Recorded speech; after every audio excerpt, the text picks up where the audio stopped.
السلام علیکم ورحمۃ اللہ وبرکاتہ۔ پہلے پارے کا خلاصہ۔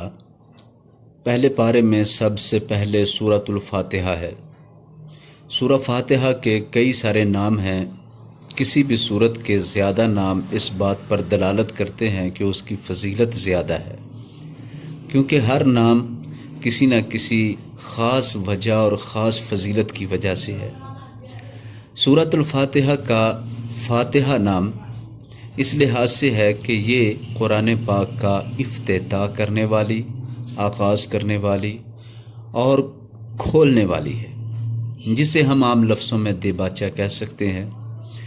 تو قرآن پاک کا دیباچہ، قرآن پاک کا افتتاح اور آغاز جس سورہ سے ہوتا ہے اس سورہ کا نام ہے الفاتحہ۔ دوسرے نمبر پر اس سورہ کو الصلاۃ کہا جاتا ہے، نماز۔ یہ بھی اس وجہ سے ہے کہ ایک حدیث قدسی میں ہے کہ نبی کریم صلی اللہ علیہ وسلم اللہ تعالیٰ کے حوالے سے بیان فرماتے ہیں کہ اللہ تعالیٰ فرماتے ہیں، قسمت الصلاۃ بینی و بین عبدی، میں نے نماز اپنے اور اپنے بندے کے درمیان تقسیم کر لی ہے۔ جب میرا بندہ الحمدللہ رب العالمین کہتا ہے تو اللہ تعالیٰ جواب میں فرماتے ہیں، حمدنی عبدی، میرے بندے نے میری تعریف کی۔ الرحمن الرحیم بندہ پڑھتا ہے، اللہ تعالیٰ فرماتے ہیں، اثنا علی عبدی، میرے بندے نے میری ثنا کی۔ جب بندہ مالک یوم الدین کہتا ہے تو اللہ تعالیٰ جواب میں فرماتے ہیں، مجدنی عبدی، میرے بندے نے میری بزرگی بیان کی۔ اور جب بندہ کہتا ہے ایاک نعبد و ایاک نستعین، تو اللہ تعالیٰ اپنے بندے کی اس بات پر اتنا خوش اور راضی ہوتا ہے کہ اس بات پر فرماتا ہے کہ میرا بندہ جو کچھ مانگے گا میں اس کو عطا کر دوں گا۔ تو بندے کو اس وقت جو مانگنے کی تعلیم دی گئی ہے قبولیت کے وقت میں، اللہ کی خوشی اور رضا کے وقت میں، وہ ہے صراط مستقیم۔ ہم ہر نماز میں سورۃ الفاتحہ پڑھتے ہیں تو ہم ساری سورہ کے اندر جو چیز اللہ تعالیٰ سے طلب کر رہے ہوتے ہیں وہ ہے صراط مستقیم کی ہدایت۔ ہدایت بھی مانگتے اور ہدایت کس بات کی؟ صراط مستقیم کی۔ تو ہر مومن، ہر مسلمان نماز میں سینے پہ ہاتھ باندھ کے اللہ سے ایک ہی فریاد بار بار کرتا ہے، اللہ کی تعریفیں کر کے، اللہ سے عہد معاہدے کر کے، اہدنا الصراط المستقیم، ہمیں صراط مستقیم عطا فرما، ہمیں صراط مستقیم کی ہدایت عطا فرما۔ پورے قرآن میں سورتوں کے لحاظ سے سب سے افضل سورہ سورۃ الفاتحہ ہے، اور اس افضل سورہ میں کیا مانگا گیا ہے؟ وہ ہے صراط مستقیم کی ہدایت۔ صراط الذین انعمت علیہم، صراط مستقیم ایسا جس پر چلنے والوں نے انعام پایا۔ تو نے جن پر انعام فرمایا ہے ان لوگوں کے رستے پر چلا۔ جن پر اللہ تعالیٰ نے انعام فرمایا ان کا نام قرآن مجید میں بتایا ہے، من النبیین والصدیقین والشہداء والصالحین۔ وہ نبی ہیں، صدیق ہیں، شہداء ہیں، صالحین ہیں۔ ان لوگوں کا ساتھ اور ان لوگوں کا راستہ مانگا گیا ہے۔ غیر المغضوب علیہم ولا الضالین، اور جن لوگوں پر تیرا غضب ہوا ان کا راستہ ہمیں نہ دینا، اور جن پر گمراہی ثبت ہو گئی اور وہ صحیح رستہ چھوڑ کر، ہدایت چھوڑ کر گمراہ ہو گئے، ایسے لوگوں کے رستے پر بھی ہمیں نہ ڈالنا۔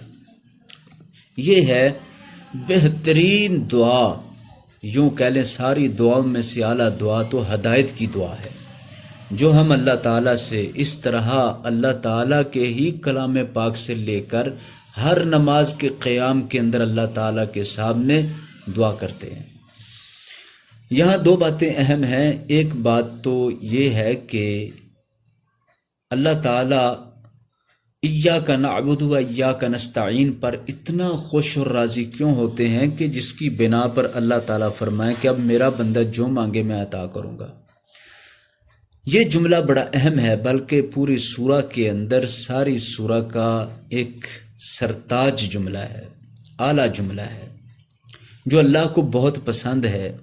اس جملے کے بعد اللہ تعالیٰ اپنے بندے پر راضی ہو کر فرماتا ہے جو تو مانگے گا میں عطا کروں گا۔ تو اس جملے کے اندر اصل میں ایک عہد پنہاں ہے، بلکہ کھلا عہد ہے، ایک وعدہ ہے۔ اللہ تعالیٰ نے وہ وعدہ اس طرح بنایا، ایاک نعبد، خاص تیری ہم عبادت کریں گے، تیرے علاوہ کسی کی عبادت نہیں کریں گے، وَإِيَّاكَ نَسْتَعِينُ، اور خاص تجھی سے مدد مانگیں گے، تیرے علاوہ کسی اور سے مدد نہیں مانگیں گے۔ عبادت میں اور مدد مانگنے میں صرف اور صرف تو ہی ہے، تو ہی لائق عبادت، تو ہی مدد کرنے کے قابل ہے۔ تو جب انسان یہ عہد کہتا ہے، یہ وعدہ کرتا ہے، تو اس وقت اللہ تعالیٰ کی رحمت جوش مارتی ہے، اللہ تعالیٰ کی رضا عروج پر ہوتی ہے، اللہ تعالیٰ خوش ہو جاتے ہیں، اور اللہ تعالیٰ ایسے بندے کے لیے ہر چیز عطا کرنے کا وعدہ فرما دیتے ہیں۔ تو یہ ایک عہد ہے جو نماز میں کیا جاتا ہے۔ اس عہد کو ساری زندگی نبھانا اور یاد رکھنا ہوتا ہے کہ اللہ کے ساتھ اب شرک نہ ہو جائے، کسی اور کی عبادت نہ ہو جائے، عبادت کی کوئی قسم اللہ کے سوا کسی کے لیے بھی جائز نہیں، اور اس کے ساتھ مدد مانگنا وہ بھی اللہ کے علاوہ کسی اور سے نہ ہو، خواہ کوئی کتنی بڑی طاقت والا یا کتنا بڑا نیک ہو۔ ما تحت الاسباب تو دوسروں سے استعانت لی جا سکتی ہے، ما فوق الاسباب کسی سے بھی مدد طلب نہیں کی جا سکتی سوا اللہ کے۔ لہذا ما فوق الاسباب یعنی بن دیکھے، بن جانے، بغیر کسی سامنے چیز کے غیبی طور پر کسی کو آواز دینا کہ وہ آپ کی مدد کرے، مشکل کو حل کرے، تو یہ درست نہیں ہے۔ جب انسان یہ وعدہ کرتا ہے تو اللہ تعالیٰ راضی ہوتا ہے، خوش ہوتا ہے۔ آخری بات، سورۃ الفاتحہ کے آخر میں آمین کہنا، اس پر بڑی فضیلت ہے۔ آپ صلی اللہ علیہ وسلم نے بھی آمین کہا، اور صحابہ سے بھی فرمایا کہ اذا قال الامام ولا الضالین فقولوا آمین، تو آمین کہا کرو۔ اس بات پر احادیث مبارکہ میں ہے کہ آپ صلی اللہ علیہ وسلم خود آمین جب فرماتے، مد صوتہ ورفعہ، آواز لمبی کر کے اور اونچی کر کے آمین فرمایا کرتے۔ بڑی فضیلت ہے۔ فرمایا کہ جس کی آمین فرشتوں کی آمین سے موافقت کر گئی، اس کے پچھلے سارے گناہ بخش دیے جائیں۔ فرشتوں کی آمین سے کب موافقت ہوتی ہے؟ جب امام ولا الضالین کہتا ہے، امام بھی اسی وقت آمین کہتا ہے، اور فرشتے بھی اسی وقت آمین کہتے ہیں، اور مقتدی بھی اسی وقت آمین کہنے کی پابند اور تعلیم دیے گئے ہیں۔ لہذا سورۃ الفاتحہ ایک اہم ترین سورہ ہے جس کو نماز کے لیے ضروری قرار دیا گیا، بلکہ اسی کو نماز کہا گیا ہے۔ تو نماز کے اندر سورۃ الفاتحہ پڑھنا لازم رکھا گیا ہے، وہ امام کے ساتھ ہو یا انفرادی نماز ہو، مرد کی یا عورت کی نماز، مسافر کی، حضر والے کی نماز، سب کے لیے سورہ فاتحہ پڑھنا نماز کے لیے لازمی ہے، ورنہ اس کے بغیر نماز نہیں ہوتی۔ صحیح احادیث میں یہ ساری باتیں موجود ہیں۔ سورۃ الفاتحہ کے بعد سورۃ البقرہ، جس کی بہت زیادہ فضیلت ہے۔ سورۃ البقرہ، اللہ تعالیٰ نے اس سورہ کی فضیلت اتنی رکھی ہے کہ قیامت کے دن سورہ البقرہ کو پڑھنے والے آئیں گے تو یہ سورہ ان کے اوپر سائبان بن جائے گی، ان کے لیے بادل کی طرح اوپر سایہ کرے گی، جب تک کہ اللہ تعالیٰ بخشش نہیں فرما دیتے اس وقت تک یہ سائے کی طرح اوپر رہے گی اور ساتھ ساتھ بندے کے اللہ کے دربار تک جائے گی۔ اسی طرح ایک حدیث میں ارشاد فرمایا سورۃ البقرہ پڑھا کرو، اس کے پڑھنے سے گھر کے اندر برکت ہوتی ہے، اور گھروں کو قبرستان نہ بناؤ، سورۃ بقرہ پڑھا کرو۔ یہ باتیں ارشاد فرمائی گئی ہیں۔ اور ایک اور حدیث پاک میں نبی کریم صلی اللہ علیہ وسلم کا یہ عمل مبارک بتایا گیا ہے کہ جب کوئی قافلہ آپ بھیجتے، کوئی لشکر بھیجتے، تو اس کا امیر منتخب کرنے کے لیے آپ صلی اللہ علیہ وسلم اس شخص کو منتخب فرما لیتے کہ جس کو سورۃ البقرہ پوری آتی ہے تو اسے آپ لشکر کا امیر بنا دیتے، اس لیے کہ سورہ بقرہ کے اندر سب سے زیادہ مسائل ہیں، سب سے زیادہ دین کے معاملات کو بیان کیا گیا ہے۔ آئیے ہم دیکھتے ہیں اس سورہ مبارکہ کے اندر کیا باتیں بیان کی گئی ہیں مختصر وقت کے اندر۔ سب سے پہلی بات، انسانوں کی 3 قسمیں کر دی گئی ہیں، مومن، کافر اور منافق۔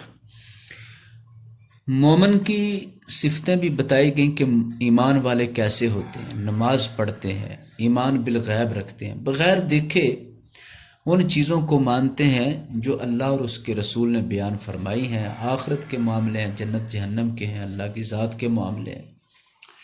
اسی طرح جو اللہ تعالیٰ نے ان کو مال عطا کیا اسے اللہ کی راہ میں خرچ کرتے ہیں۔ یہ ہیں مومنوں کی صفات جنہیں اللہ تعالیٰ پوری دنیا کے سامنے بیان فرما رہا ہے کہ اللہ کی راہ میں خرچ کرنے کی ضرورت ہو، نیکی کے کام میں، نیکی کے غلبے کے لیے، دین کے اضافے کے، دین کے عروج کے لیے، دین کے ترقی کے لیے، تو وہ لوگ اپنا مال خرچ کرتے ہیں۔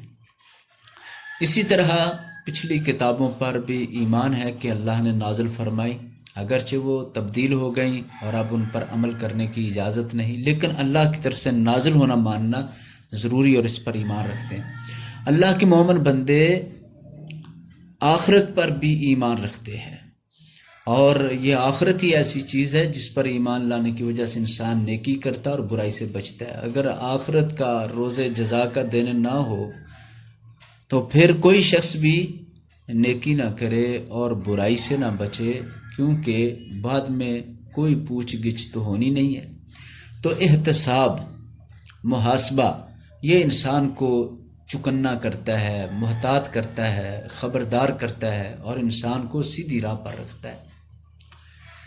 اس کے بعد کافروں کا ذکر بس ایک جملے میں کر دیا کہ کافر ایسے لوگ ہیں جو کسی بھی نصیحت سے فائدہ نہیں اٹھاتے، نصیحت سنی نہ سنی برابر ہے۔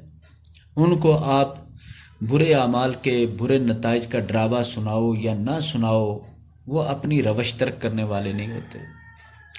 پتہ چلا کافروں کی ایک علامت بتانے کے ساتھ گویا کہ ان کا سارا کچھ بیان کر دیا ہے کہ وہ لوگ اپنی من مرضی کرتے ہیں اور کسی کی اچھی بات کو قبول نہیں کرتے۔ پھر فرمایا ان کے کانوں پر، ان کے دلوں پر مہر لگا دی گئی ہے اور ان کی آنکھوں پر پردہ ہے، ان کے لیے آخرت کے دن کی سزائیں۔ پھر منافقین کا ذکر کیا تو بڑی تفصیل کے ساتھ ذکر کیا گیا، پورا ایک رکوع منافقین کے جھوٹ فریب کو بیان کرتا ہے، ان کے مذاق اور ٹھٹھے کو بیان کرتا ہے، ان کے دھوکے اور فریب کو بیان کرتا ہے۔ تو منافق کی جو علامتیں ہوتی ہیں ان کو بیان کیا گیا ہے۔ اس کے بعد اللہ تعالیٰ نے سب لوگوں کو، مومنوں، منافقوں، کافروں، سب کو یا ایھا الناس کہہ کے آواز دی ہے اور توحید کی دعوت دی ہے، اپنی عبادت کی دعوت دی ہے، اور ایک دلیل دی ہے عبادت کے لیے کہ عبادت بس اس کی کرو جس نے تمہیں پیدا کیا ہے، تمہیں نہیں، تمہارے باپ دادا کو جس نے پیدا کیا، پچھلے سب کو پیدا کیا۔ تو جو خالق ہے، جو پیدا کرنے والا ہے، وہی لائق عبادت ہے۔ دنیا کی ہر شے پیدا ہوئی ہے، کوئی ایسی شے نہیں جس نے اپنے آپ کو خود پیدا کیا ہو یا اس نے کوئی کائنات کی چیزیں پیدا کی ہوں۔ سب کے سب آسمان، زمین، سورج، چاند، تارے، ندی، نالے، جنگل، باغات، انسان، جن، حیوان وغیرہ وغیرہ جتنی بھی مخلوقات ہیں، جاندار بے جان، سب کی سب کو اللہ نے ہی پیدا کیا ہے۔ تو اللہ تعالیٰ خالق ہوا، اور خالق ہونا اس بات کی دلیل ہے کہ عبادت بھی اسی کی جائے۔ پھر اس کے بعد اللہ تعالیٰ نے اپنا تعارف کرواتے ہوئے بہت ساری اپنی قدرتوں کا ذکر فرمایا ہے۔ اس کے بعد ایک نیا چیپٹر شروع ہوتا ہے کہ مکہ کے لوگ نبی صلی اللہ علیہ وسلم پر اعتراض کرتے ہوئے کہتے تھے یہ تو قرآن خود بنا لیتا ہے۔ قرآن پاک کا اعجاز دیکھیے، چیلنج دیکھیے۔ اللہ تعالیٰ نے فرمایا کہ اگر قرآن پاک محمد صلی اللہ علیہ وسلم نے خود بنایا تو تم لوگ بھی خود بنا سکتے ہو، تم بھی عربی زبان جانتے ہو، اس طرح کا کلام بنا کر لاؤ۔ پہلے تو یہ کہا گیا کہ جیسے یہ قرآن ہے اسی طرح کا اور لاؤ، پھر اس کے بعد 10 صورتوں کا کہا گیا تھا، لیکن سورۃ البقرہ کے اندر فرمایا گیا کہ تم لوگ ایک سورہ اس جیسی لاؤ، فَأْتُوا بِسُورَةٍ مِّن مِّثْلِهِ وَادْعُوا شُهَدَاءَكُمْ إِن كُنتُمْ صَادِقِينَ۔ یہ چیلنج ہے، صرف ایک سورہ بنا لاؤ۔ سب سے چھوٹی سورہ الکوثر ہے، الاخلاص پھر ایک اور سورہ ہے، یہ چھوٹی چھوٹی سورہ ہے، العصر ہے۔ تو ان صورتوں جیسی کوئی ایک صورت لے آؤ، وہ ایک صورت کا مقابلہ نہیں کر سکے۔ اللہ تعالیٰ نے فرمایا کہ تم کر نہیں سکو گے، ہرگز نہیں کر سکو گے۔ تو اس کا نتیجہ یہ ہے کہ تم قرآن پر ایمان بھی نہیں لاتے اور اس کے مقابلے میں کوئی کتاب بھی نہیں لاتے، تو ایسے لوگ ایسے جہنمی ہیں کہ اللہ نے ایسے کافروں کے لیے ہی جہنم تیار کر رکھی ہے۔ اللہ تعالیٰ جب منکرین کا ذکر کرتے ہیں تو اس کے ساتھ مومنین کا ذکر بھی فرماتے ہیں، برے لوگوں کا انجام سنانے کے ساتھ اچھے لوگوں کی تعریف اور ان کا اچھا نتیجہ بھی بیان فرماتے ہیں۔ تو جو لوگ اللہ کی کتاب پر ایمان لائے اور ایمان لانے کے بعد انہوں نے نیک اعمال کیے، تو ان لوگوں کے لیے اللہ تعالیٰ نے ایسی جنتیں رکھی ہیں جن کے نیچے سے نہریں بہتی ہیں، جن کے پھل دنیا کے پھلوں کی طرح کی شکل اور رنگ روپ ہوگا، لیکن ذائقے بہت اعلیٰ ہوں گے۔ وہاں ازواج مطہرہ بھی ہوں گی، تو اللہ تعالیٰ بڑے انعام عطا فرمائیں گے۔ اب تیسری بات آدم علیہ السلام کا قصہ ہے جو کہ بہت مشہور ہے۔ جب اللہ تعالیٰ نے اپنا خلیفہ بنانا تھا تو فرشتوں سے بات کی، فرشتوں نے بڑے خدشات کا اظہار کیا، تو اللہ تعالیٰ نے فرمایا جو میں جانتا ہوں تم نہیں جانتے۔ پھر اللہ تعالیٰ نے آدم علیہ السلام کو علم عطا فرمایا اور علم کی بدولت فرشتوں پر برتری عطا فرمائی، پھر ان سے سجدہ کروا کر آدم علیہ السلام کی عزت و عظمت کو 4 چاند لگا دیے۔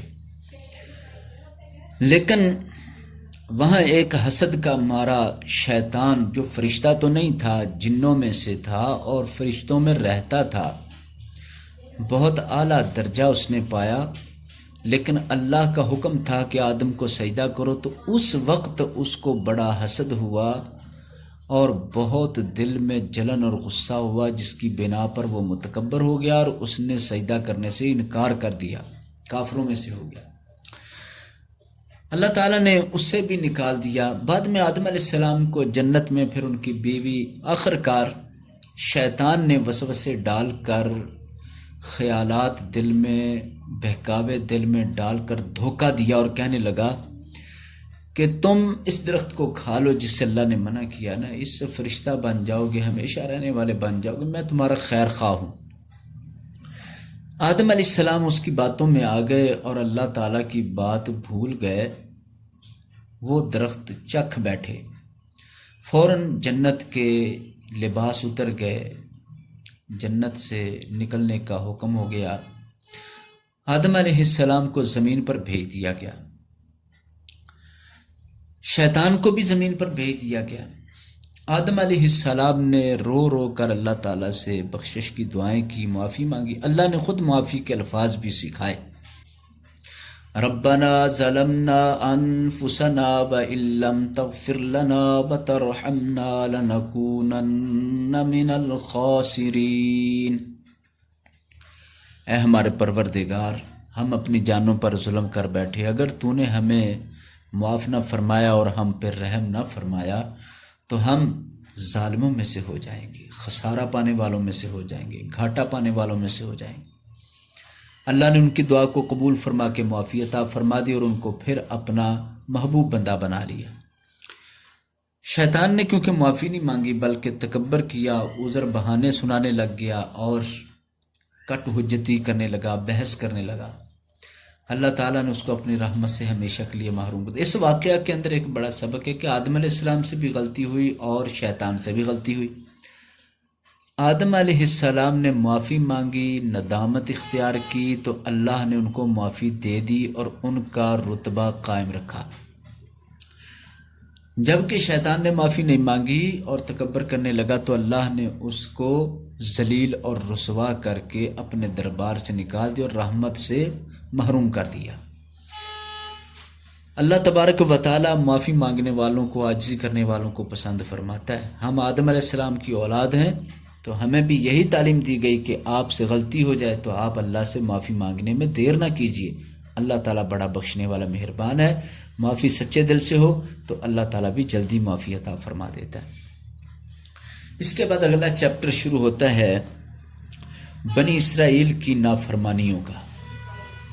بنی اسرائیل کا ذکر پہلے پارے میں موجود ہے۔ انہوں نے بہت زیادہ نافرمانیاں کی، بہت زیادہ بغاوتیں کی، جانتے بوجھتے غلط رستے اختیار کیے، صحیح رستے کو ترک کیا، نبیوں کی شان میں بے ادبی کی، نبیوں کو ستایا، اللہ تعالیٰ کے احکام کو انہوں نے پھینک دیا اور ان کی پرواہ نہ کی۔ اللہ تعالیٰ نے ان کے جھوٹے گمان جو انہوں نے بنا رکھے تھے کہ ہم تو جنت ہی جائیں گے، ہم اللہ کے بیٹے ہیں، ہم اللہ کے محبوب ہیں، اللہ تعالیٰ ہم پر بڑا راضی ہے، ان ساری باتوں کا رد فرما دیا اور فرمایا کہ اس آخرت کے دن سے ڈر جاؤ جس دن کوئی تعلق کام نہیں آئے گا، کوئی مال و دولت کام نہیں آئے گا، کوئی بچانے والا پاس نہیں آئے گا، کوئی مدد کرنے والا نہیں آ سکے گا۔ ایک طرف آخرت کا ڈر دیا تو ساتھ نعمتیں یاد کرنے کا بھی حکم دیا کہ اللہ کی نعمتوں کا، احسانات کا شکر ادا کرتے ہیں، ناشکرے نہیں بنتے، احسان فراموش نہیں بنتے۔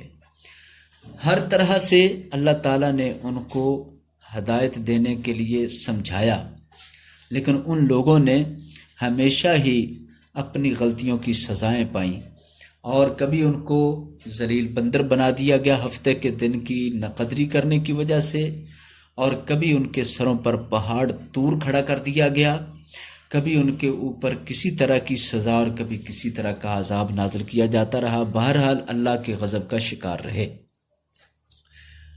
اب اس سے اگلا چیپٹر حضرت ابراہیم علیہ السلام کا شروع ہو جاتا ہے کہ ابراہیم علیہ السلام نے اپنے بیٹے کے ساتھ مل کر خانہ کعبہ کی تعمیر فرمائی۔ یہ اللہ کا حکم تھا، اللہ نے جگہ بتائی، اللہ نے ہی ساری رہنمائی فرمائی۔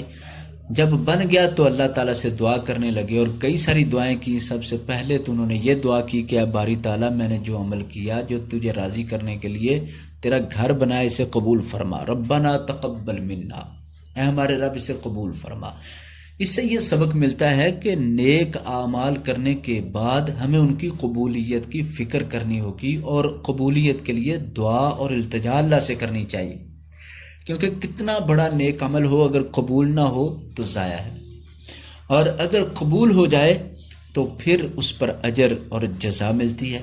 تو ابراہیم علیہ السلام نے قبولیت کی دعا فرمائی۔ دوسری دعا یہ کی کہ ہمارے رب ہمیں حالت اسلام میں رکھنا، زندہ بھی، اور جب وفات ہو تو اس وقت بھی حالت اسلام ہو، اور ہماری اولاد میں بھی ایسی ایک جماعت تو ضرور رہے جو تیری بہترین فرما بردار ہو اور صحیح معنوں میں مسلمان فرما بردار بن کر رہنے والی ہے۔ ایک اور دعا ارشاد فرمائی، اے باری تعالیٰ اس مکہ میں یا اس جگہ پر ایک رسول بھیج دے۔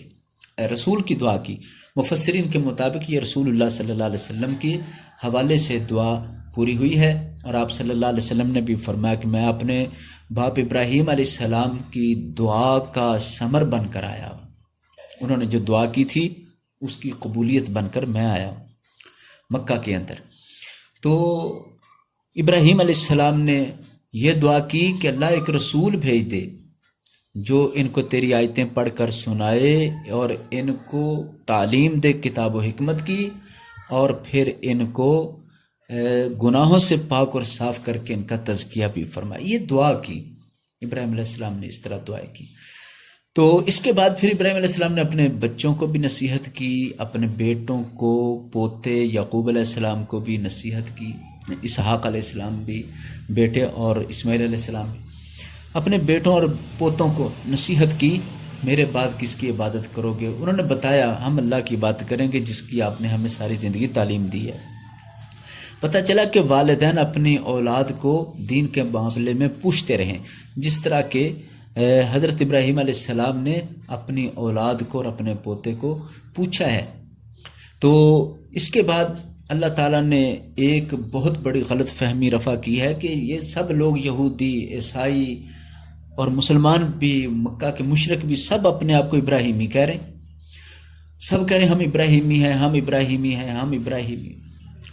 تو بتایا کہ ابراہیم علیہ السلام کے ساتھ نسبت جوڑنے سے اللہ تعالیٰ راضی نہیں ہوتا، نہ اس طرح نسبت جوڑنے کا کوئی فائدہ ہے، بلکہ ابراہیم علیہ السلام سے اس کی سچی نسبت ہے یا اس کو نسبت فائدہ دے گی جو ان کی تعلیمات پر چلتا ہے، جو ان کے عقیدے اور نظریے کے مطابق اپنی زندگی بسر کرتا ہے۔ لہٰذا خالی نسبتیں کسی بھی نیک انسان سے کریں یا کسی پیغمبر سے کریں، کسی ولی سے کریں، ان کا کوئی فائدہ نہیں جب تک کہ ان کی تعلیمات کے مطابق نہ چلا جائے، وہ تعلیمات جو اللہ نے نازل فرمائی ان کی پیروی نہ کی جائے۔ تو تعلیمات چھوڑ کر انہوں نے خالی اپنے آپ کو ابراہیمی کہنا شروع کر رکھا تھا۔ اللہ تعالیٰ نے ان کی نفی فرما دی کہ تم شرک کرتے ہو۔ ابراہیم علیہ السلام تو شرک کرنے والے نہیں تھے، یہودیوں کے اندر بھی شرک، عیسائیوں کے اندر بھی شرک، مکہ کے مشرکوں کے اندر بھی بہت بڑا شرک تھا۔ یہ کیسے اپنے آپ کو ابراہیمی کہلاتے ہیں؟ کس منہ سے کہلاتے ہیں؟ لہٰذا پتہ چلا کہ خالی دعویٰ کرنا اور اس طرح کی نسبتیں جوڑنا یہ کسی طرح بھی مناسب نہیں ہے، یہ کسی طرح بھی درست نہیں ہے، اور ان کا کوئی فائدہ نہیں ہے۔ اصل بات بننی ہے عمل سے۔ جس نے ان کی تعلیمات پر عمل کیا، ان کی تعلیمات کو اپنایا، ان کی تعلیمات کے اوپر چلنے کی بھرپور کوشش کی اور اس کے مطابق اپنے آپ کو رکھا، وہ لوگ نسبت کرنے میں بھی سچے ہیں، ان کی نسبت بھی سچی ہے، اور ان کی نسبت ان کو بہت اونچا کر دے گی، بہت بلندی دے گی۔ یقیناً نسبت انسان کو فائدہ دیتی ہے، لیکن اگر یہ نسبت صرف الفاظ میں ہو، خالی دعووں میں ہو، تو پھر اس کا کوئی فائدہ نہیں۔ اس طرح کی نسبت کرنے والوں کو، ابراہیمی کہلانے والوں کو اللہ تعالیٰ نے صاف طور پر منع کر دیا۔ اللہ تعالیٰ نے آخر میں فرمایا وہ ایک جماعت تھی جو پیغمبروں کی جماعت تھی، ابراہیم، اسماعیل، اسحاق اور یعقوب علیہم السلام اور ان کی اولادیں، وہ سب دنیا سے چلے گئے، وجہ سے ان کے عمل ان کے ساتھ اور تمہارے عمل تمہارے ساتھ ہیں۔ اپنے اپنے عمل کا بدلہ پانا ہے، اپنے عمل کی جزا پانی ہے۔ اللہ تعالی ہمیں اس پہلے پارے کے اسباق سے فائدہ اٹھانے کی توفیق عطا فرمائے۔ وما علی الا البلاغ، استغفر اللہ۔